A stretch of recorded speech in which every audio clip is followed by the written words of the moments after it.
Welcome to Balmun 2021.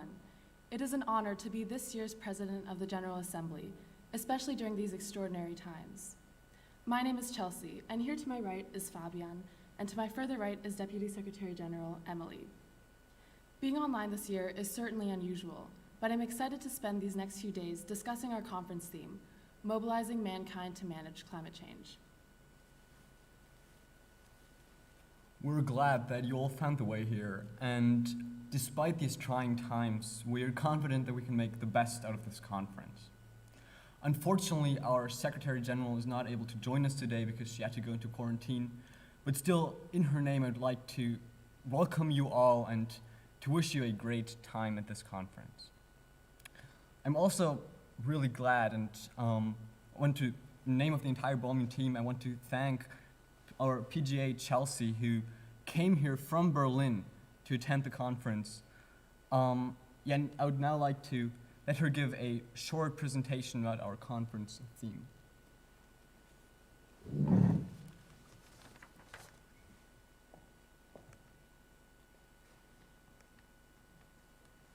morning, everyone. Although it's May, here in Rostock, it's currently relatively cold. It may not seem like it, but the abnormally cold weather in Germany at the moment is an effect of climate change. Behind these drastic temperature changes lies the critical issue of global warming. And while temperatures rise, sea levels threaten to flood coastal cities, vital ecosystems are destroyed, and more animal species go extinct. Especially poorer countries are struck the hardest. Climate change is attacking them and will continue to attack them with devastating natural disasters, weakening their already unstable economies. If carbon emissions are not significantly reduced within the next 2 years, things will become significantly worse. But I don't need to tell you this. This information should not be shocking. In fact, the People's Climate Vote conducted by the UNDP in January found that 64% of the 1.2 million surveyed participants from over 15 different countries classified climate change as a global emergency. And I'm sure that every participant at this conference agrees with this assessment. Furthermore, as seen in the graph, 59% of survey participants that believe in climate change asserted that the world should urgently do everything necessary to mitigate it. So why has the process of combating climate change been so slow? We have perceived climate change as a threat for over 3 decades, and we know that the rapidly rising temperatures are linked to enormous levels of carbon emissions.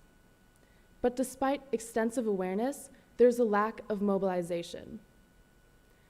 This dilemma can be largely attributed to what is called cognitive dissonance. Cognitive dissonance is an internal conflict in which one's beliefs are inconsistent with one's behavior, and thus causes feelings of discomfort. To ease this discomfort, most people briefly change their beliefs towards an issue rather than their behavior, just because it's more convenient. For example, despite knowing that plastic bags are bad for the environment, you may still buy one anyway and excuse the behavior by saying that it's only one bag or that others do it too. We mainly do have the right attitude. We know that the need for climate action is urgent, but yet we do not change our behavior accordingly. The average annual carbon footprint of a person in Germany is 9.5 tons, and in the US it is 16 tons. This contradiction in awareness and behavior and the resulting cognitive dissonance lead us to excuse a lifestyle permeated by carbon, instead of mobilizing to reduce emissions and combat the existential threat of climate change. Carbon is so pervasive and dominates so many aspects of our lives that it is almost impossible for individuals to completely erase their carbon footprint, even if they do refuse to buy plastic bags.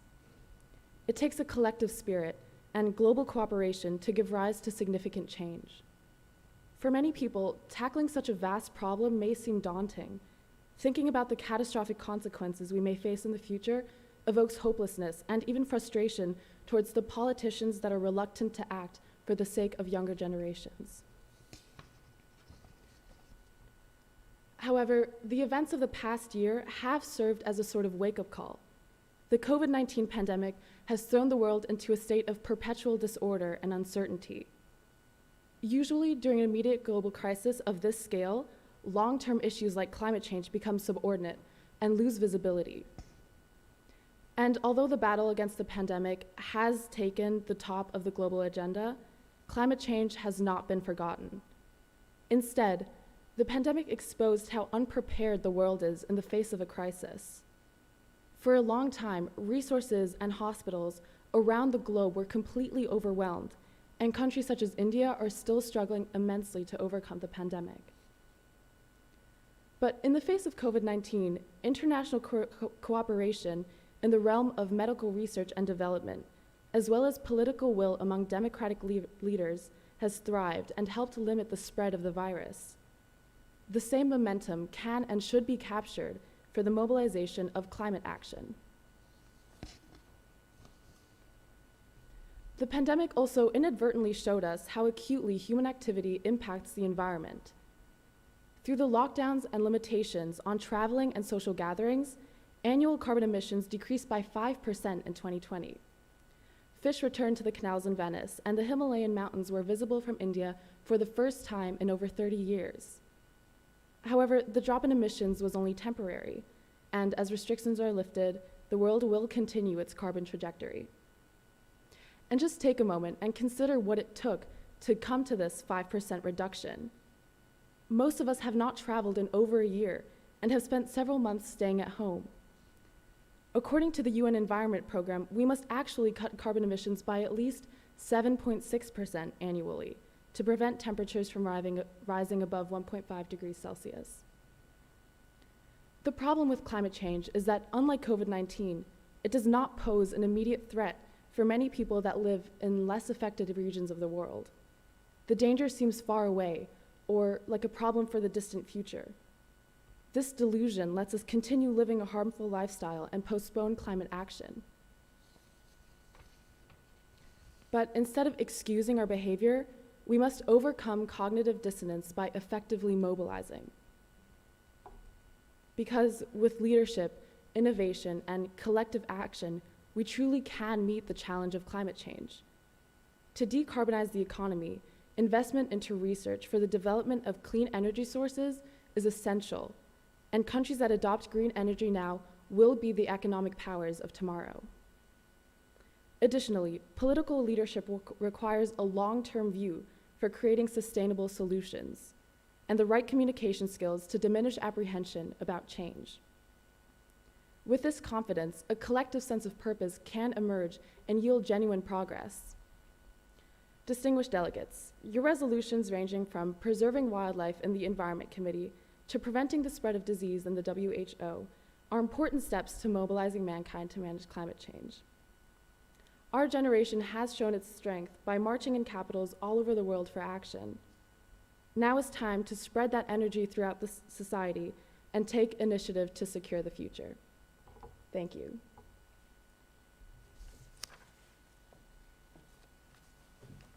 Thank you, Chelsea, for your thoughtful speech, and with that highlighting us the importance of managing climate change. We're now pleased to announce that our ISG principal, Mr. Dr. Markus Riemer, despite his busy schedule, had time to give us a speech for this year's Balmun conference, and by that presenting his view on our situation regarding the climate. Welcome, Dr. Riemer.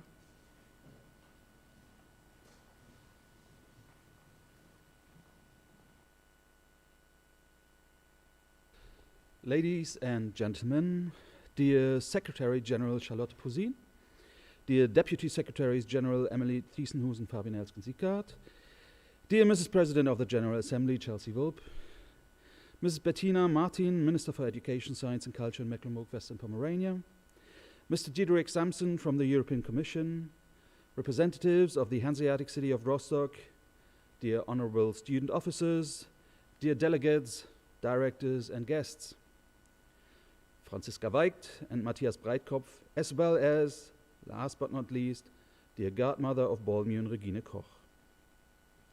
To all of you, I want to send out a very warm welcome on the occasion of the ISG's first online Balmun conference ever. It is, by all means, an honor and great opportunity, challenge and responsibility to host the United Nations Model Conference at our school.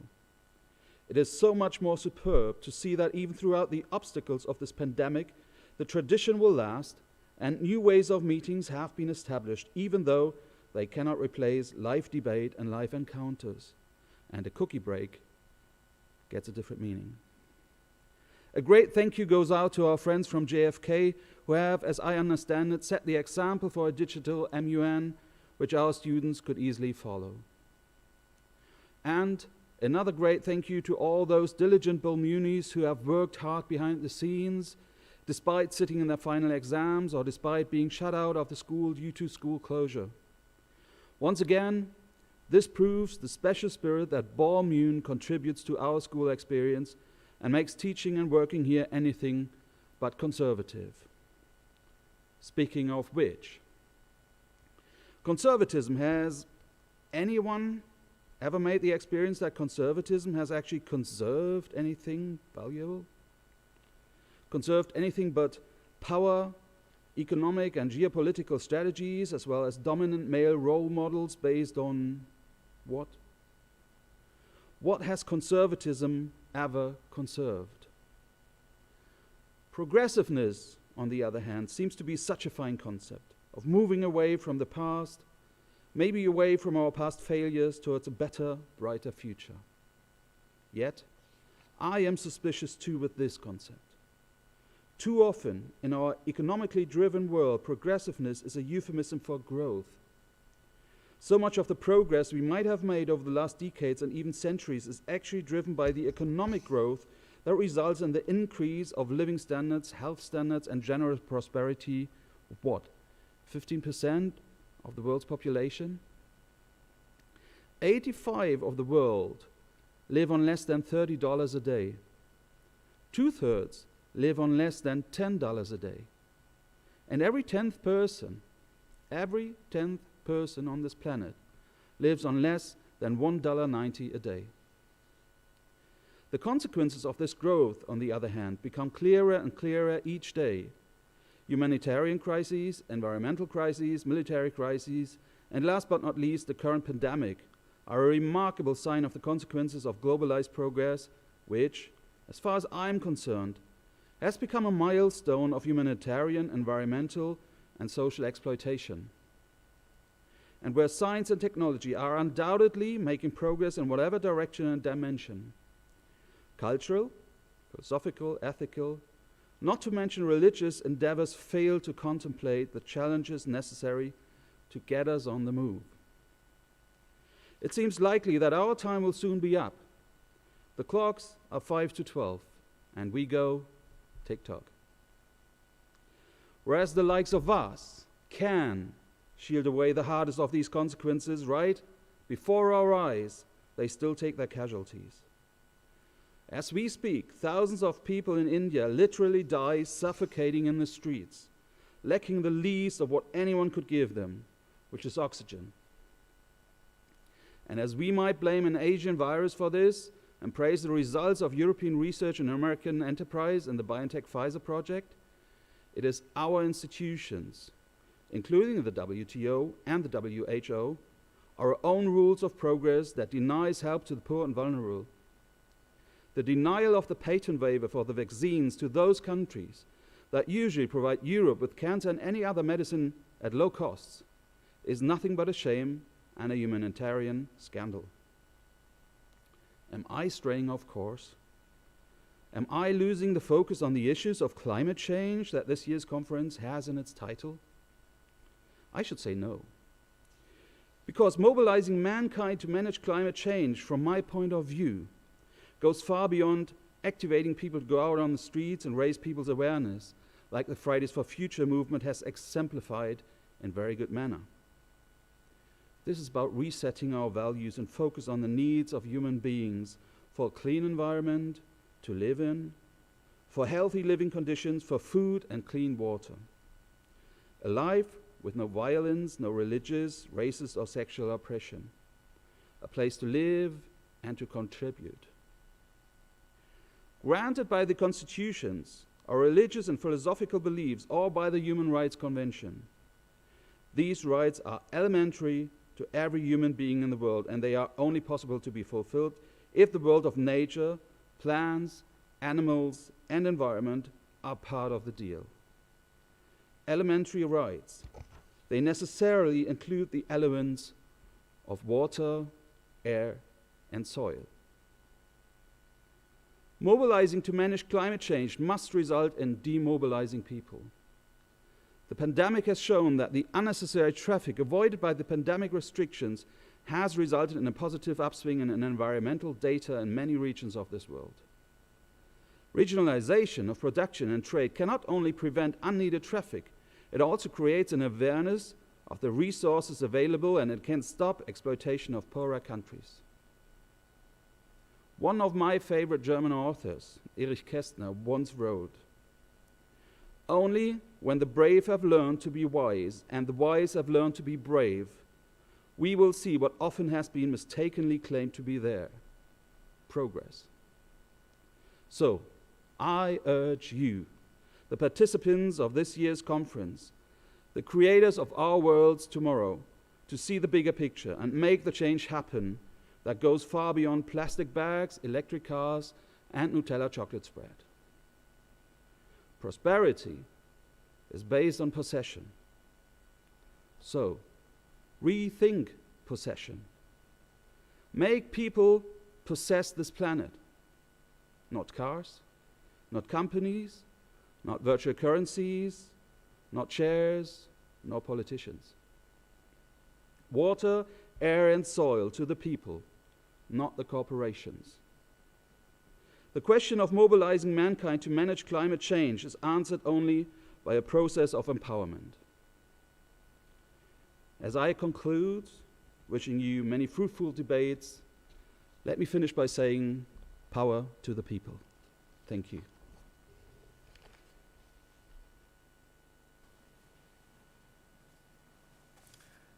Thank you, Dr. Riemer, for those kind words and for raising some important issues that delegates will try to tackle in their committees. We will now hear a short greeting by Rita Schwarzhuder-Sutter, who's the Parliamentary State Secretary at the German Federal Ministry for the Environment, Nature Conservation, and Nuclear Safety. She has been involved in the climate and environment protection for years, and since 2005 she has done that as a member of the German Parliament. Now we'll hear the speech. Excellencies, distinguished delegates, ladies and gentlemen, climate change and the destruction of nature are defining challenges of this century. The progress for climate protection has been too slow. Globally, we are not on track to meet the targets agreed in the Paris Agreement. On top of that, the world has to deal with a global pandemic with serious impacts on lives, health, societies, economies, and environments. The response to this crisis has to tackle climate change as well. Climate protection must be part of the solution. After all, we face a choice. We can perpetuate our old economic and social structures with traditional economic recovery plans. The better alternative, which I prefer, is to invest in a sustainable, inclusive, and climate-friendly future. The German Economic Recovery Package accelerates the transition to a climate-neutral and environmentally sustainable future. We invest in our ecological modernization. This includes investments in electric mobility, and we promote the production and usage of green hydrogen. Germany, as well as the EU, have stressed our goal to be climate neutral by 2050. EU leaders also decided to raise the ambition of the EU's 2030 climate target. The EU will lower carbon dioxide emissions by at least 55%. The announcement to be climate neutral by 2050 led to global reactions. More and more countries announced their own net zero pledges, including China and the US. COVID-19 and the climate crisis cannot be solved by single countries. I strongly believe that the current threats to climate, human health, and the economy should be addressed through multilateral action. The international community needs to act together. Both COVID-19 and climate change hit hardest, where resilience is lowest. The effects of the pandemic on the most vulnerable communities and countries are compounded by the effects of climate change and vice versa. Countries around the world face the struggle of responding to a pandemic, to climate change and environmental protection at the same time. But not all countries have the necessary financial flexibility to launch their own economic recovery plans. Global support and international partnership are crucial. The German Environment Ministry is supporting the green recovery work of partner countries as part of our international climate initiative. Last year, we have committed additional funds. Distinguished delegates, I'm confident that the 13th Baltic Model United Nations and all its delegates will navigate the virtual format successfully. Your participation is a clear message despite the pandemic. Climate action and environmental protection are not left behind. Progress in the fight against the climate crisis and the destruction of nature is possible. The world needs people like you to make the global transition towards a more sustainable future a success. I wish you all a very interesting conference. Thank you very much. Thank you for your speech and for addressing the importance of taking action on a global level as a global community. Next, we're happy to introduce you a greeting from our Mecklenburg-West Pomeranian Minister for Education, Science and Culture, Bettina Martin, who also kindly agreed to be our annual Bormium patron.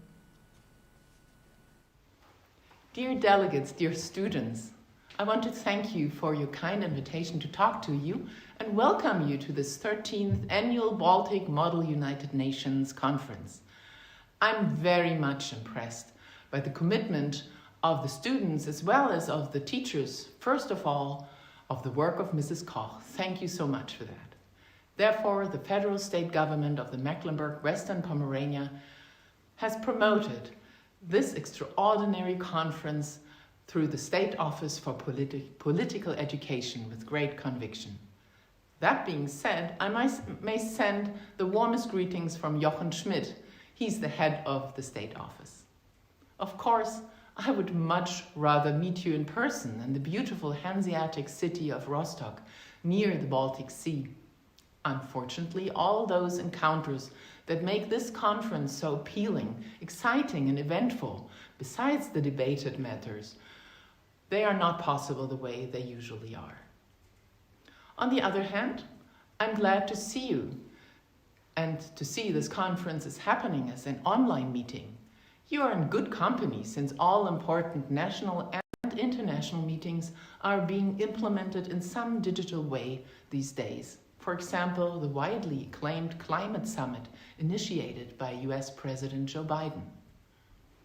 And indeed, the world's major problems need to be dealt with and cannot be delayed. Hence, you gathered here to discuss some crucial issues of international politics, among others.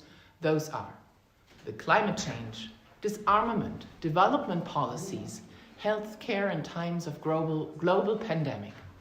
All that is based on the insight that those problems can never be solved on a sole national level, but only together.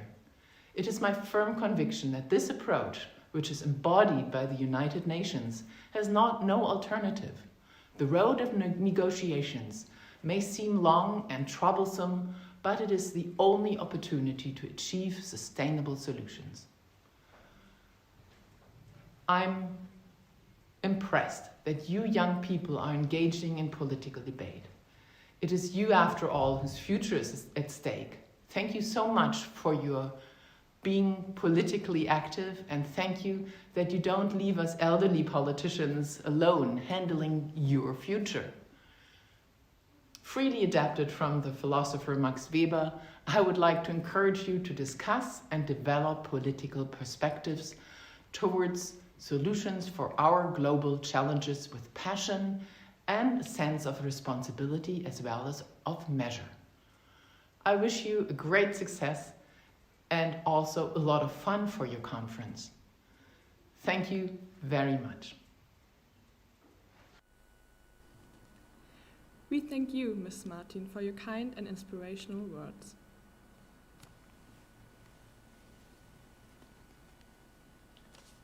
Before we'll come to the keynote speech in a moment, we'd just like to once again introduce the platform and raise some issues concerning that. So if we could just show that. We'd once again like to remind all delegates who haven't already done so to upload a profile picture. It's pretty easy. You just go to the My Office page and hover over the screen to upload a picture. To submit questions for the keynote speech, which will come shortly, as said before, you simply go to your committee, click on Send Message, select the Secretariat. You can select either category. We encourage you to select Other, though. And now you can simply type in your question, whatever it is, and send it to us so we can, ask the head of cabinet of Franz Timmermans whatever you're concerned about. Moreover, we'd like to encourage you on the My Office page to write a personal introduction and a conference introduction. You don't have to write much, but it just makes, once again, a virtual virtual conference more engaging for everyone else, and it makes other delegates, it makes it easier for other delegates to meet you, to get to know you, to get to know your country's policy, and to maybe see if they would like to go into a lobbying group with you. I'd now like to introduce this year's keynote speaker. We'll have Diederik Samson speak today. He is, as I said before, the head of cabinet of the executive vice president of the European Union and the commissioner for the European Green Deal, Franz Timmermans. Mr. Samson is probably one of the most knowledgeable persons if it comes to the European Green Deal and the European Green Recovery. Before working for the EU Commission, though, he made a career in Dutch politics. He was the chairman and party leader of the Social Democratic Party, Partij van de Arbeid, in the Netherlands, which is one of the largest parties in that country. Mr. Samson has further been a long-time advocate for environmental issues and has been involved with Greenpeace and other environmental organizations in the past. He'll join us shortly, I believe. And if not, we'll just still have a moment, so we'll fast forward to the introduction of the chairs.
Ist er noch gar nicht da?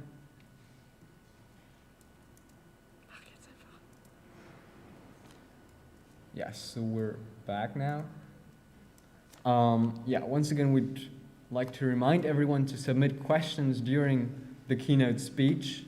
Once again, to reiterate, you can do that by going to My Forum on the Balmun platform, clicking on the blue Send Message button, select the Secretariat. It's really important that you select the Secretariat.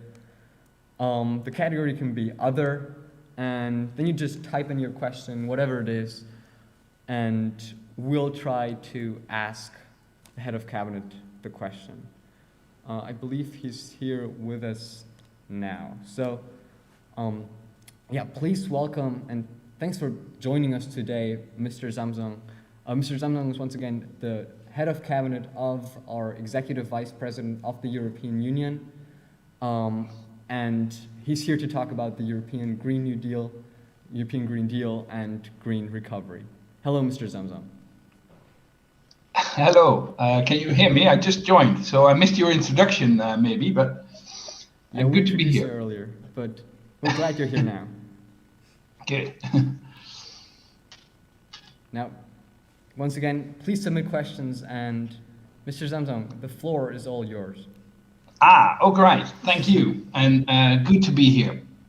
I'm not sure how you introduced me, but let me, for the courtesy, also introduce myself. I'm Diederik Samsom, head of cabinet of the executive vice president responsible for the Green Deal, Frans Timmermans. He would have loved to be here this morning, but unfortunately, he has other occupations in his agenda. So I'm stepping in for him. And what I wanted to do in the next 10 or 15 minutes is explain you a little bit on what we are doing as a European Commission to tackle climate change, but maybe more importantly, why we are doing it, and even most importantly, what you can do. But let me start with what we are doing or trying to do at the moment. You might have heard about our big bedrock project, which is called the Green Deal, that we launched, well, in another era, actually, the pre-COVID era, in which we could all still communicate and be with each other. Hopefully that will return soon. That was in December 2019. We presented our climate plan, our environmental plan, called the Green Deal. And the Green Deal, I'm not going to go in all details, but I would like to explain to you why it's different from, let's say, normal environmental plans that go about in the European Commission normally, or in the UN, or in other international and national bodies. The Green Deal is really different for three big important reasons. The first reason, it's ambition. For once, politicians didn't settle for the lowest common denominator, for the compromise, for the feasible. No, this time, maybe for the first time, we went for the environmental urgency that we need to tackle. So we set ourselves the goals of being completely climate neutral, no CO2 emissions, by 2050, via another milestone in 2030, which is in climate and energy terms tomorrow, 2030, of minus 55%. But that's not the only target, because we also set ourselves a target to stop the loss of biodiversity, because the extinction of species that we are experiencing right now is, if you could compare apples to oranges, maybe even more of a threat to future generations than climate change. And we set ourselves another ambition, to stop further pollution, because it's about more than CO2 pollution. It's also all the other things that we put into our air, our water, and our soil. And we have polluted enough in the last 100 to 200 years. We should stop that completely. And that's maybe also the second difference of the Green Deal, because it's not only about climate, it's also about that biodiversity, about pollution. It's actually about our ecosystem. And normally what governments do, and also the European Commission, and maybe even bigger international bodies like the UN, they make a plan about one thing. So about transport, or about energy, or about agriculture, or about water, or about one other part of society, all different plans. And then once you have all those different plans, you discover that some of them are actually counterproductive, working against each other. This time, we decided to make one comprehensive, consistent, coherent plan for one ecosystem in which everything is connected with everything else. And come to think of it, that's actually the only logical way to go, because in our ecosystem, everything is connected with everything else too, like we endure now in this pandemic. And the third difference of the Green Deal between with normal environmental plans is that it actually was not an environmental plan. It was a growth strategy. And I remember vividly when we launched this in 2019 in December. I myself have a background in the NGO environmental community. A lot of environmental NGOs raised some eyebrows hearing that it was a growth strategy, because how on earth can an environmental plan be a growth strategy?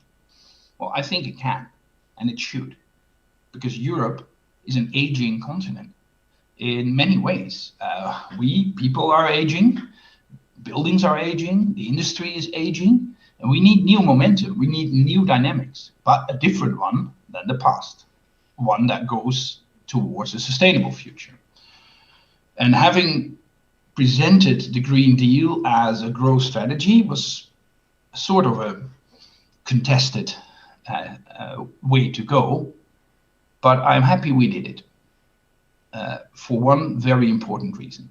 That reason came about 3 months after the presentation of the Green Deal, the Corona crash, the COVID crisis. All of a sudden, our world was turned upside down, and all our attention was drawn away from everything else towards fighting this pandemic. Well, rightfully or understandably so. And I must admit that at that time, I despaired a little, because I've seen that before. Politicians have finally mustered the courage and the vision to put a long-term goal on the horizon and explain to their population and all the people that we need to go that way. Courageous politicians. And then all of a sudden, something comes by, an urgent thing, requiring all their attention, all their political capital, and maybe even all their normal capital. And there you go with your long-term ambition. About 13 years ago, Al Gore, former vice president and presidential hopeful in the US, made a movie, An Inconvenient Truth. And he went to Europe and mesmerized the European public. This was in 2007, 2008. And I remember being in the environmental movement and then that he really made a difference. So Tony Blair, then the Prime Minister of the UK, and others were writing letters in the Financial Times saying, no, we should really do something about climate. We should step up to the plate. We should take our responsibility. We should do something for the future. And then Lehman Brothers fell, the bank in the US that started the financial crisis and the euro crisis and the economic crisis. And we have heard little about An Inconvenient Truth and Al Gore since then. And obviously, I was afraid that this time that would happen again. And we had a Green Deal, we were proud of it, we were working towards a long-term vision, and then all of a sudden Corona crashes the whole thing. But that didn't happen. The opposite happened. Because once we were sort of settled from the first shock within the European Commission and within the international community, people started to realize that we needed to build back from this crash. And we could better build back better than build back the old stuff. So we were looking for a growth strategy towards a sustainable, clean future. Well, there it was. The Green Deal was just, well, the ink was just dry. So we had our growth strategy that could provide for an alternative way out of the Corona crisis towards a clean future. So instead of shelving the Green Deal into the lowest drawer that we could find and never hear from it again, we put the Green Deal on steroids. We presented, as a European Commission, the Next Generation EU plan, which is an investment plan of 750 billion euros. It's more money than we've ever spent on something. And to be spent into that clean new future. Investing it in solar energy, wind energy, hydrogen, in railways instead of flying or driving all the way around, in waterways instead of transporting all our stuff via trucks over the roads, in a new, clean, prosperous Europe. So that's where we are right now, with a, strangely enough, in this still ongoing pandemic, with a great opportunity for the future. So let me explain why this is different than that time with Al Gore 10, 13 years ago. Because it's not because we are better politicians or civil servants, or that our international organizations are much better. Well, they're a little better than 13 years ago, but not much better. No, the difference is for two reasons. First, technology. If you compare the technology of 10, 15 years ago with the technology right now, especially sustainable, renewable, clean technology, it's a difference between night and day. Offshore wind was mind-boggling expensive in the first decade of the century. 10 years ago, it would require subsidies of billions and billions of euros to build an offshore wind farm somewhere off the coast of Germany that started it, and or the UK that picked up very soon, and in the Netherlands, billions and billions of euros of subsidy, of taxpayers' money. And that's always difficult to endure for a long time. But now, only 10 years later, offshore wind is competing with the cheapest forms of power, the cheapest fossil forms of dirty power. So clean power is now competing without subsidy with dirty fossil fuels.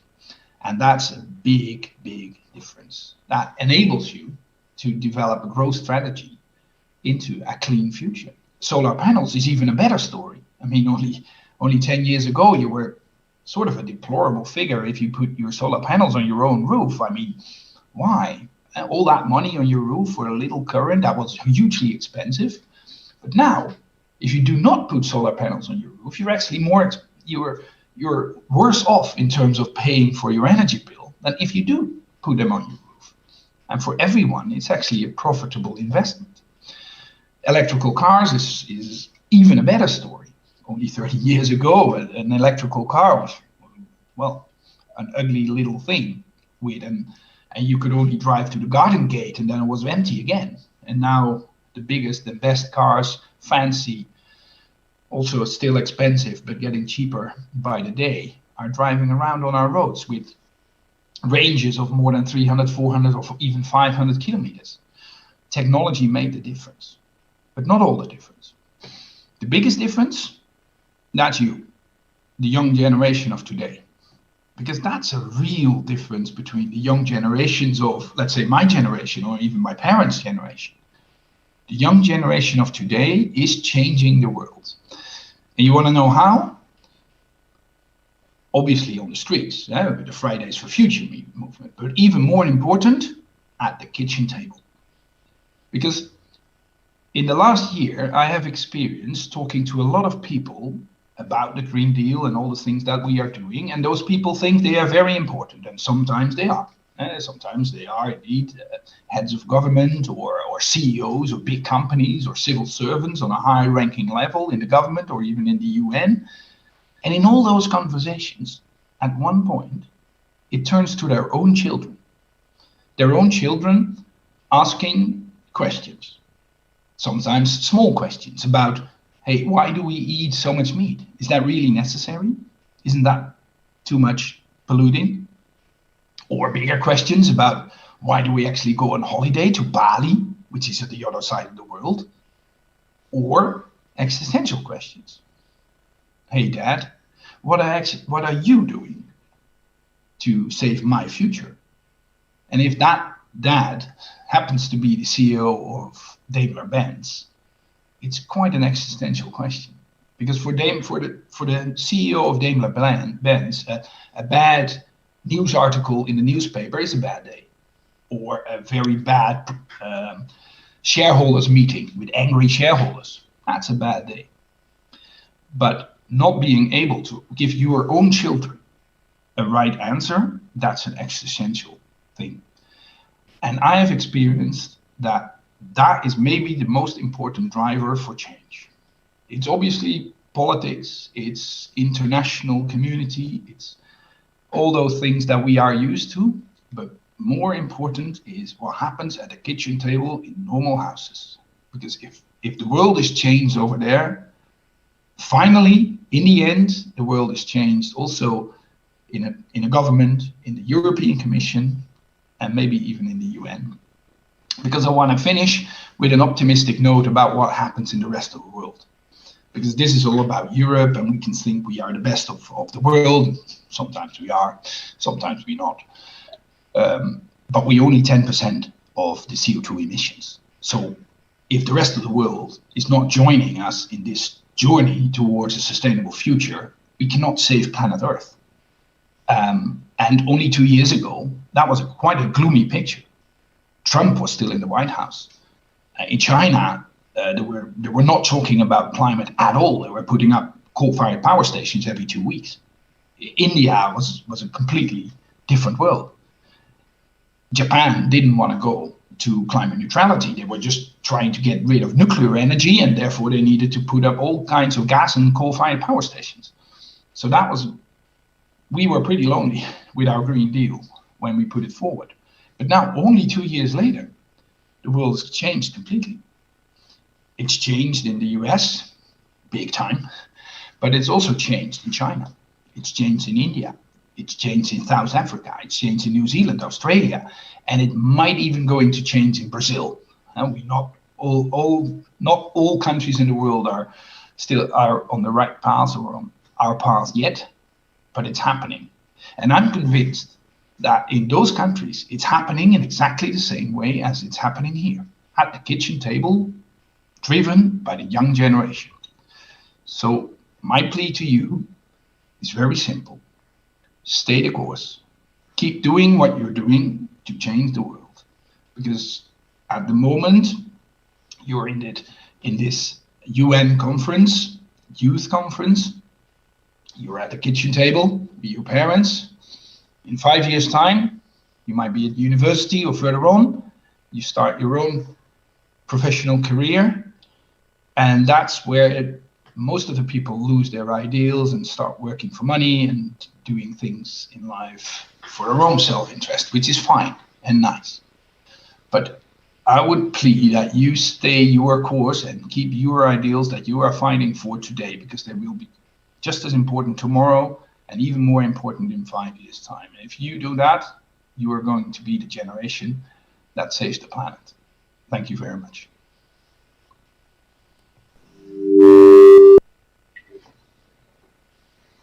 Thank you so much.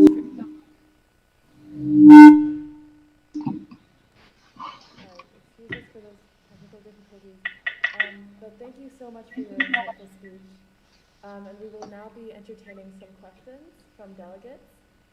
Our first question is, although the majority of CO2 is emitted by countries like China, the US, or other European countries, non-Western countries are also developing and implementing carbon into their economies. How does the Green Deal plan to support non-Western countries to develop green energy sources? That's a very good question. Because I run through the world in 2 minutes in my introduction. But let me take Africa as an example. It's our biggest neighbor. It's the southern continent with, at the moment, more than 1 billion people.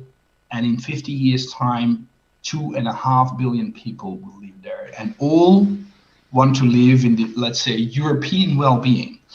And rightfully so.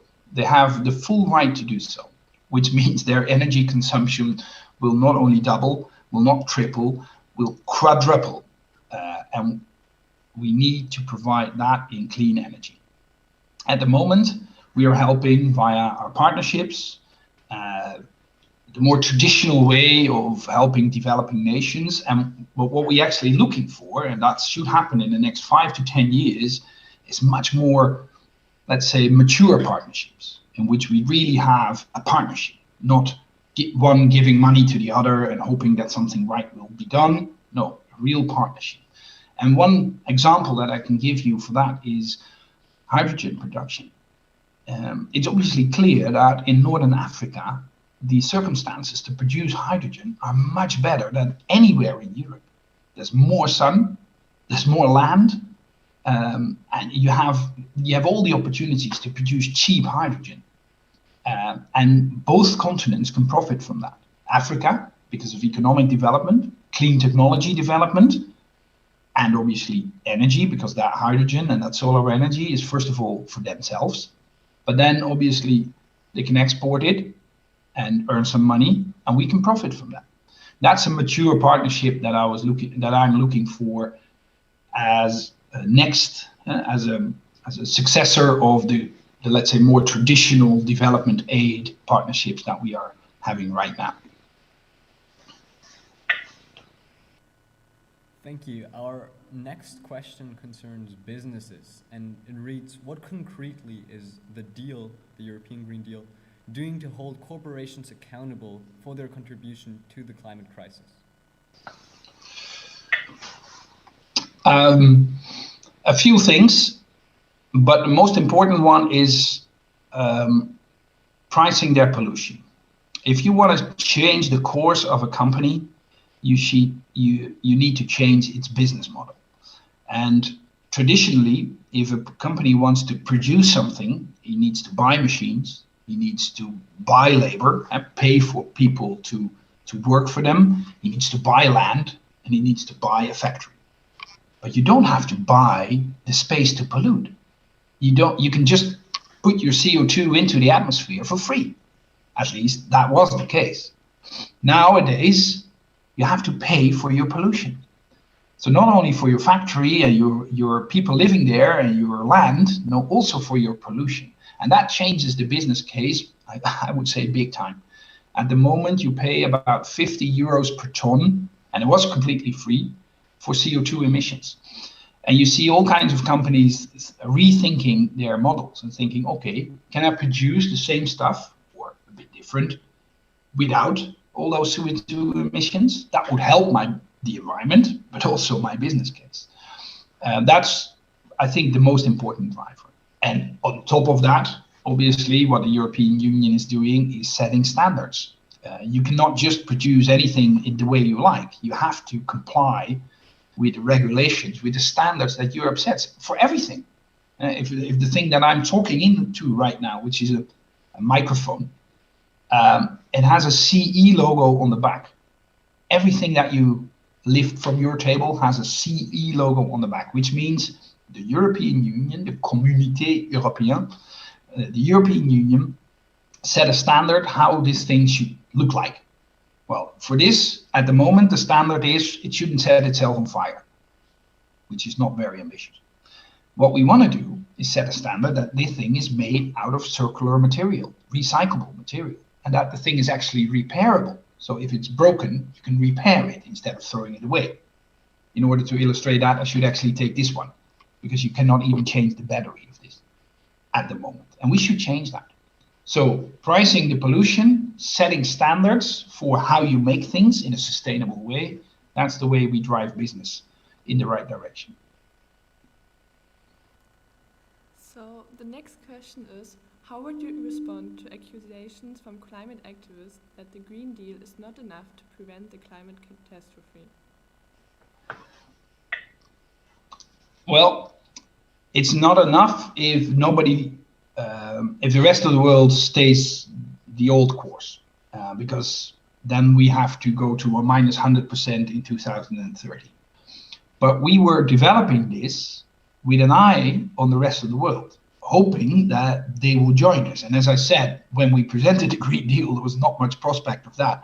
But now it's completely different. We have now the US going on a minus 52, trajectory is always difficult to compare, but it's a comparable effort.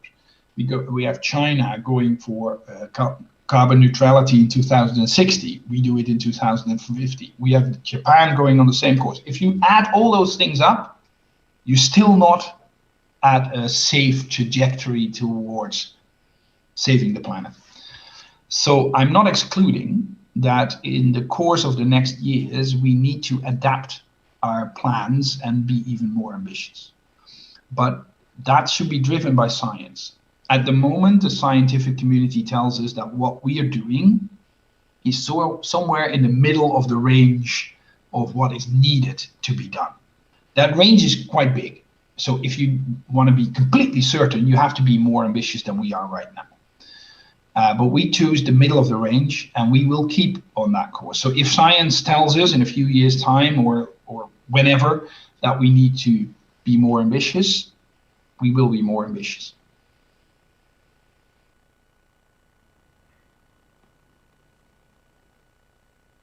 Thank you.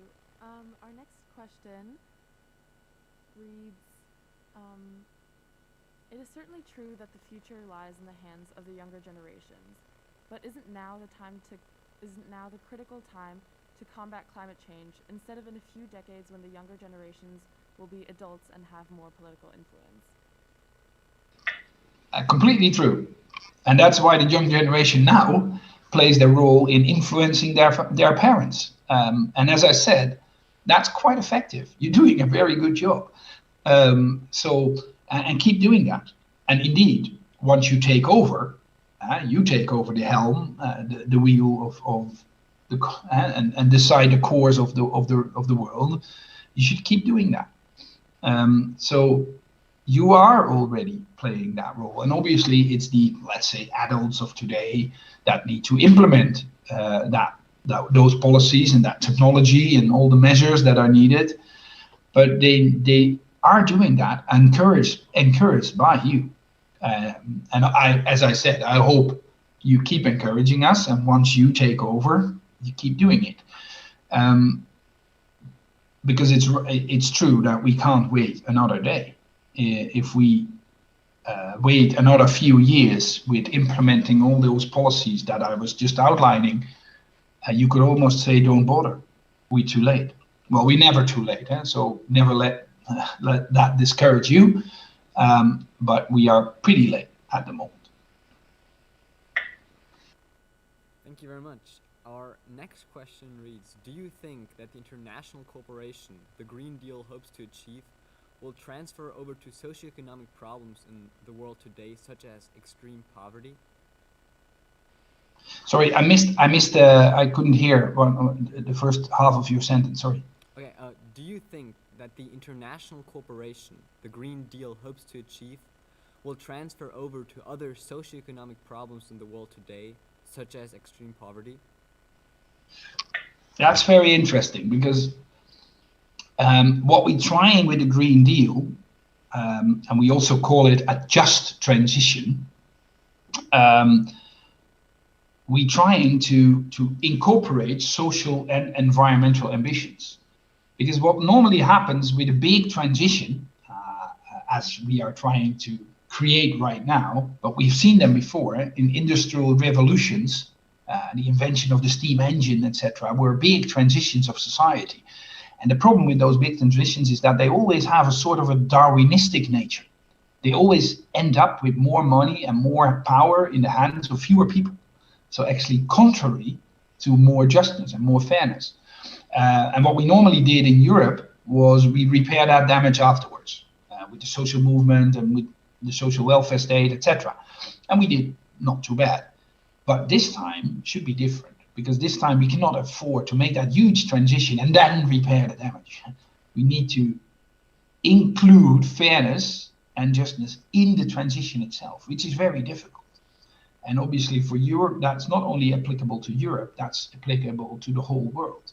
So we're trying to create that just transition also for our international partners, for the countries outside of Europe.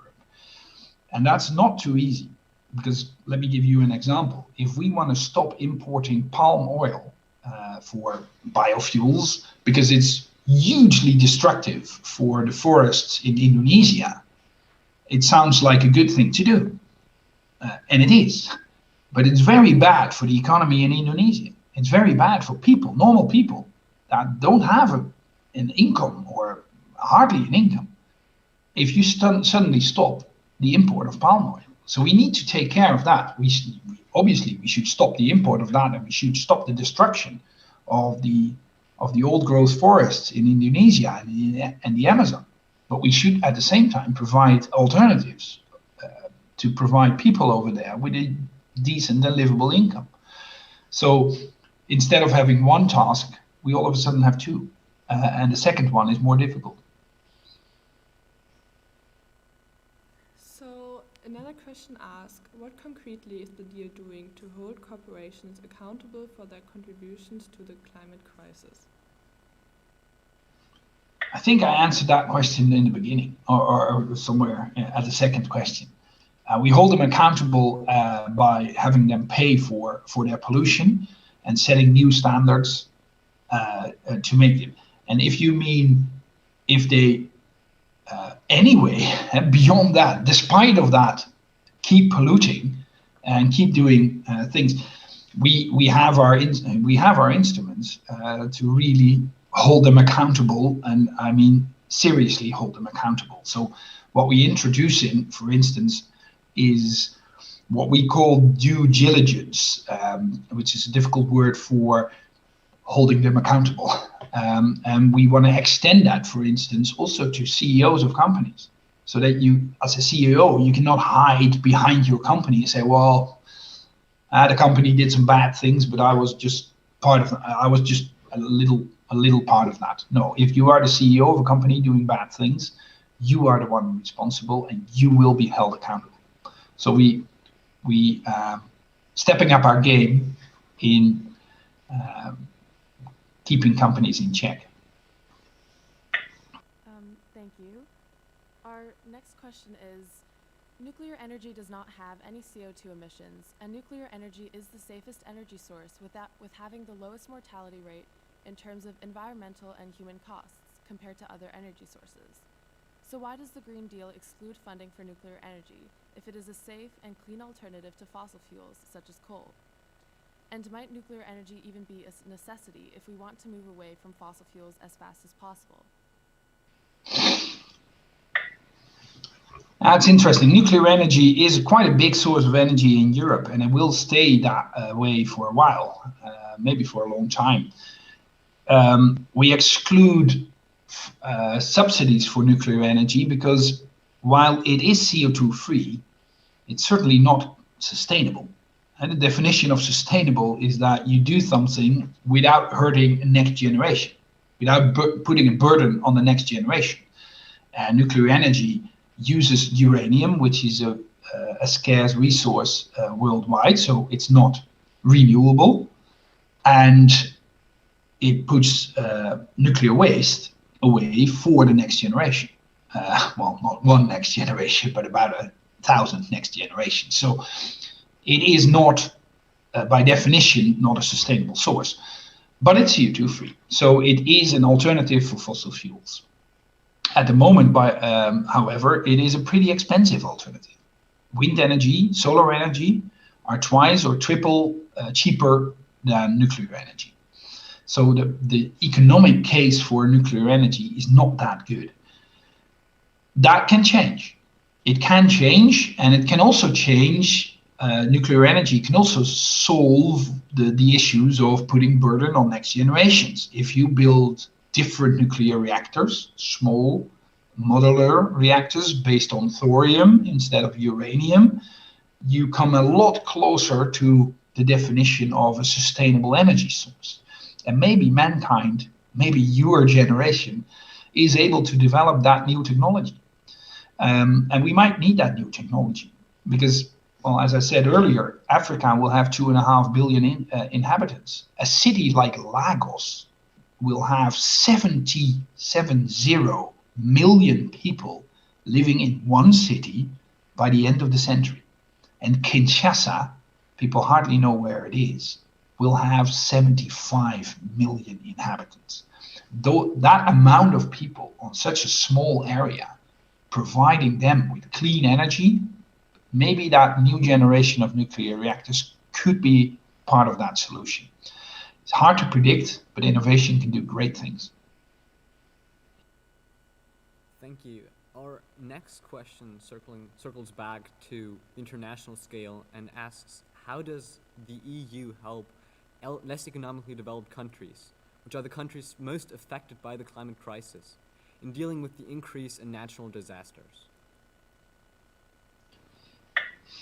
Very good point. I have hardly touched upon it due to the lack of time, but obviously climate adaptation is a real part of our work, and unfortunately a growing part of our work, since climate change is happening and increasing, and indeed cynically putting the most burden on the most vulnerable and poor countries.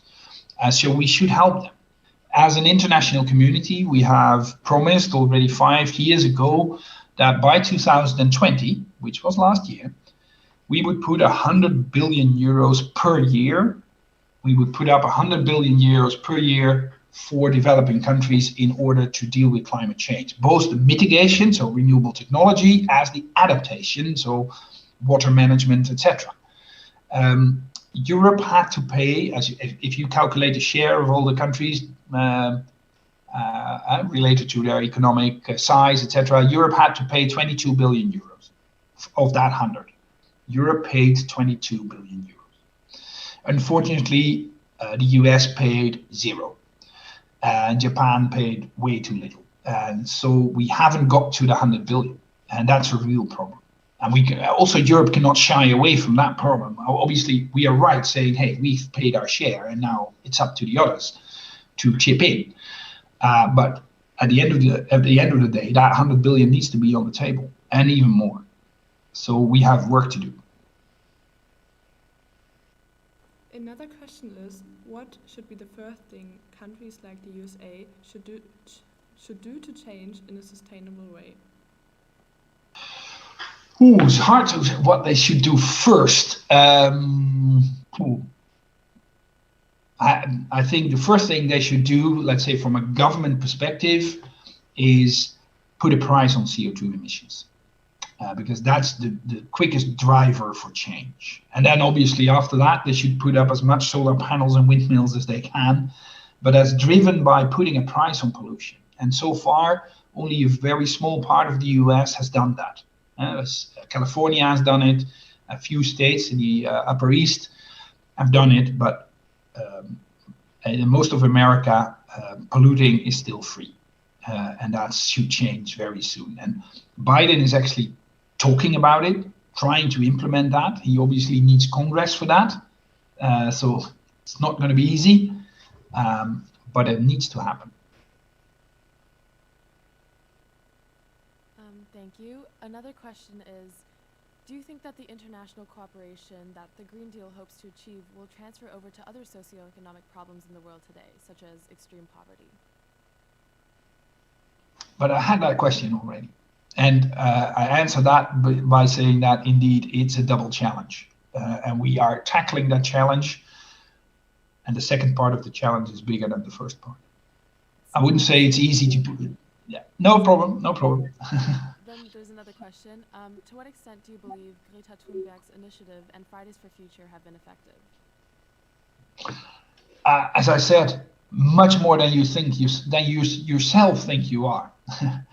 You're much more effective. Fridays for Future has changed the discourse, has changed the conversation. As I said, on a political level, and even at the UN level, we've seen Greta Thunberg performing at UN level, and she made a big impression. But the most important part of Fridays for Future is the normal conversation you have with your parents and with all the people or adults all over your town, your school.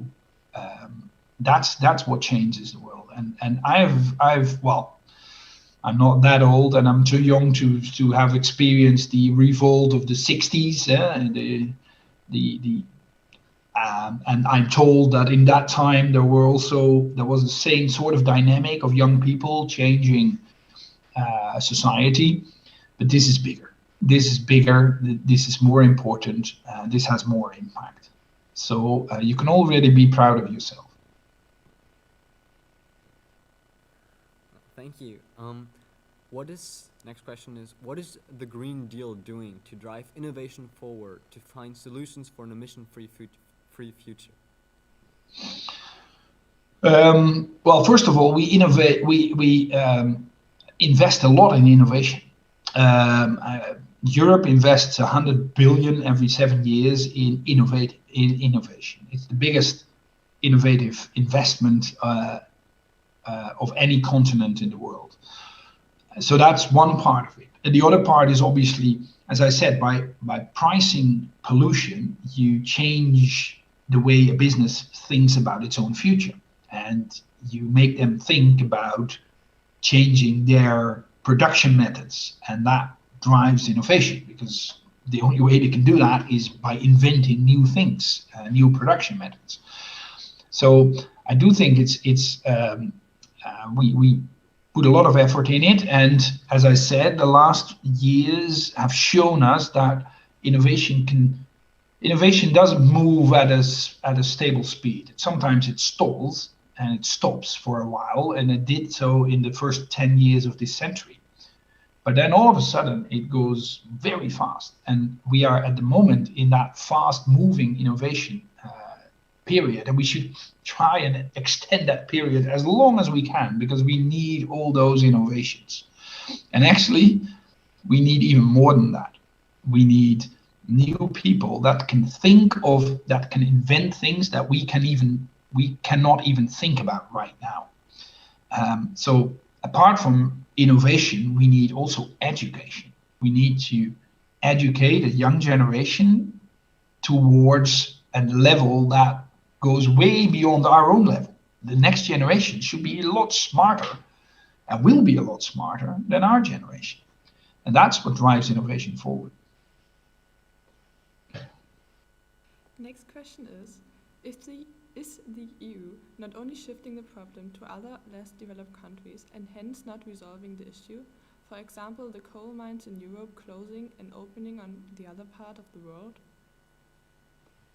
That's a big danger. That is true, or a big risk, I should say, because we are trying to prevent that from happening, and we can simply do so.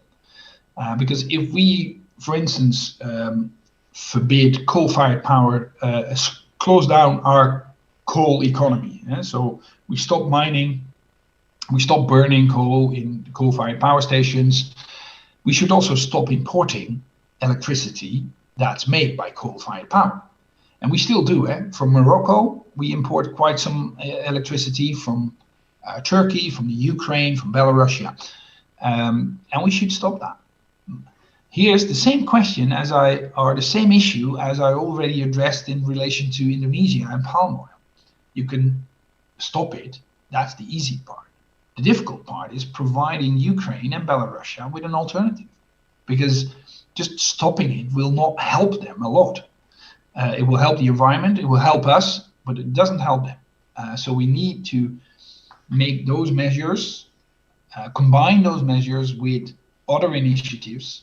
We call that our neighborhood policy, policy for our neighbors, in order to help them to go further than that. But we should be vigilant, because there's all kinds of risks that we stop polluting while we keep importing polluting stuff, and then we actually exporting our pollution. Our last question is, how can you encourage people to take action when regarding climate change?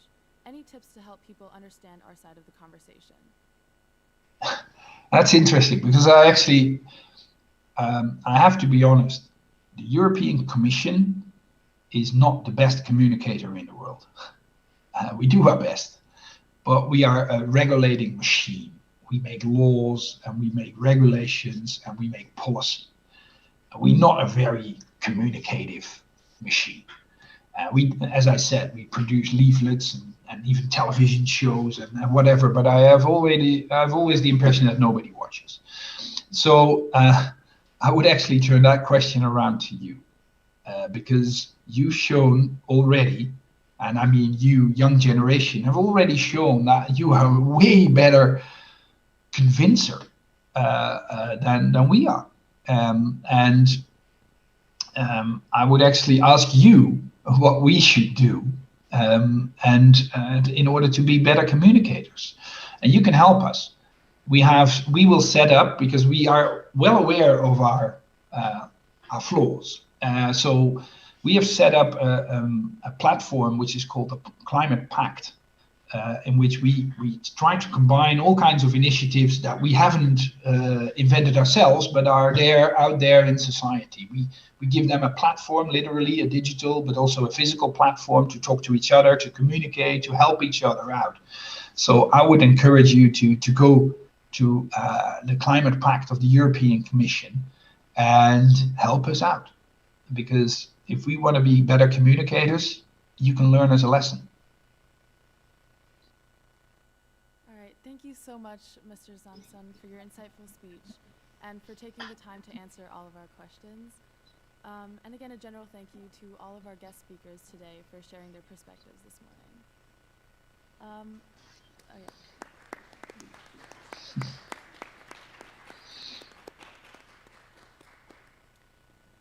And now, it is my distinct honor to pronounce the 2021 Balmun Conference as officially open.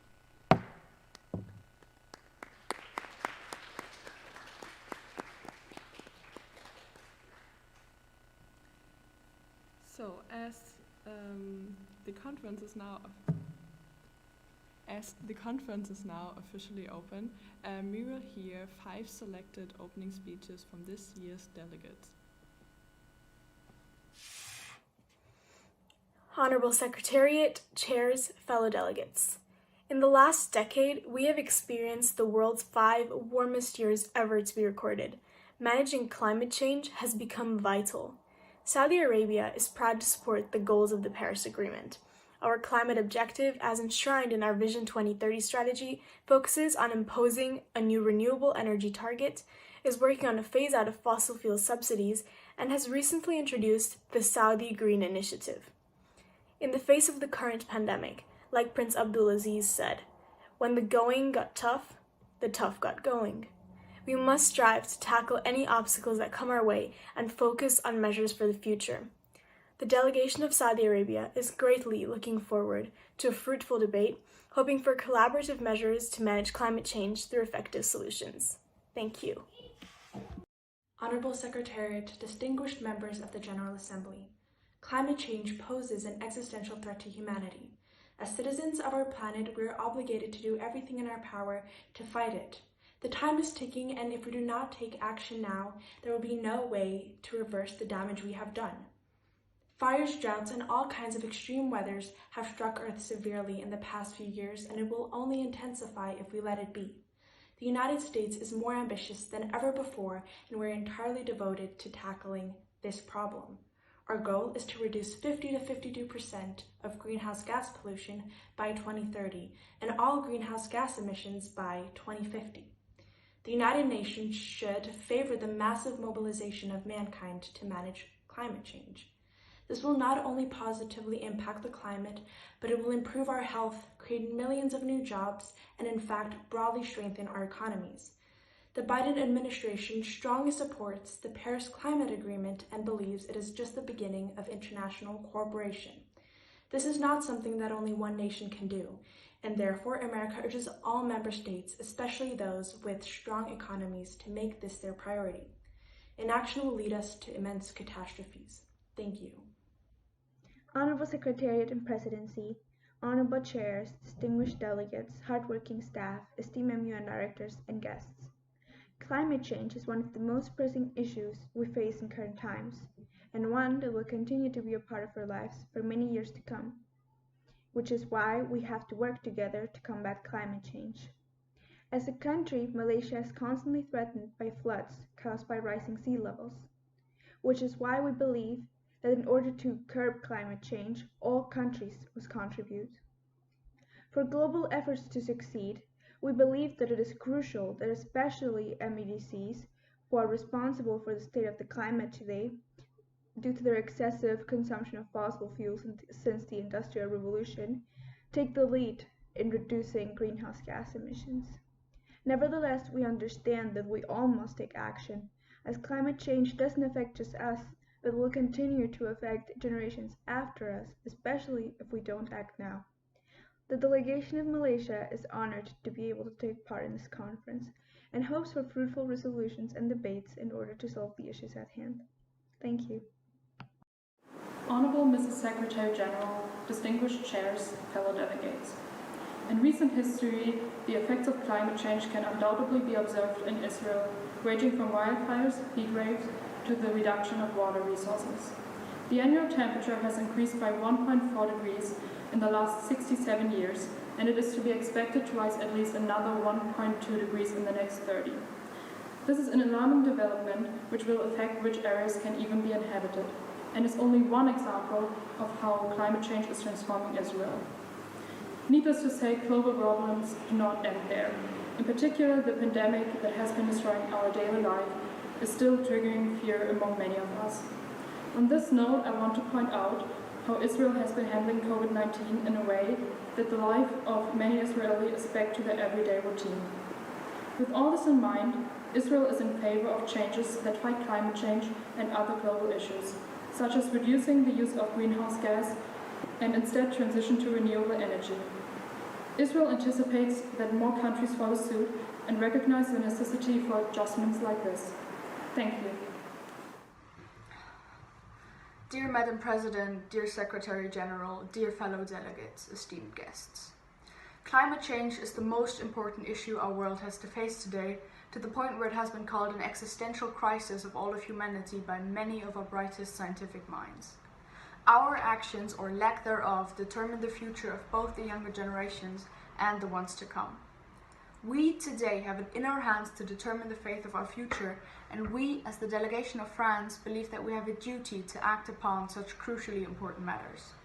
We're in dire need of discussion about trade with emission permits, securing peace in the Middle East and nuclear weapons, as well as on how to prevent the rising of sea levels and the extinction of species caused by climate change. The delegation of France is looking forward to vivid, target-oriented discussions in the committees and hopes to find agreements on all the issues at hand. Our goal needs to be to create a safer, cleaner, healthier, and more united world in the future than the one we're living in today. France believes that the only way we can tackle climate change is together, and strongly urges all countries present to take action in order to solve the single most pressing issue in recent memory.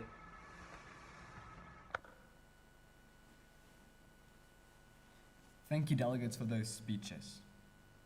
And without the chairs, the entire conference would not be possible. They guide debates, they answer questions, and they've worked very hard to prepare for this virtual conference. We'd therefore now like to introduce the Balmun 2021 chairs. In the GA1, we will have David Simon, hold on. Excuse me. Okay. In the GA1, we'll have David Simon and Robin as our chairs. The GA4 will be guided by Florentina and Elena. And in the SC, we'll have Christina, Tomasz, and Paolo. Next, we have the chairs of the Economic and Social Council, Conrad and Lily. The chairs of the Environment Assembly, Matilda, Ophelia, and Nia. And last but not least, the chairs of the World Health Organization, Miko, Noah, and Zara. Thank you so much to our student officers for showing such dedication in the past few weeks. Your work has been vital to running this conference. Now, coming to a close, we'll go into committees, we'll have a short break, and then we'll go into committee sessions at 10:45 o'clock. So please be punctual and join via the platform on the My Forum section.